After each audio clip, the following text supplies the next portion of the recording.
How to convert Pluxee gift card into Gcash.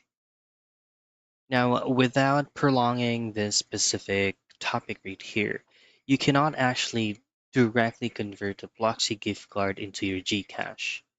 But instead, what you want to do first is download the Pluxee app and convert your Pluxee gift code or card info into the Pluxee gift credits within the app. There's also an alternative option for you to be able to hand it over or swap it over into your Gcash account. You can choose whether you will be using Shopee application or Lazada application. From your Pluxee gift card, just simply swap or transfer it over into your Shopee app or your Lazada app. As to you can actually convert Shopee gift cards and Lazada gift cards directly into your Gcash.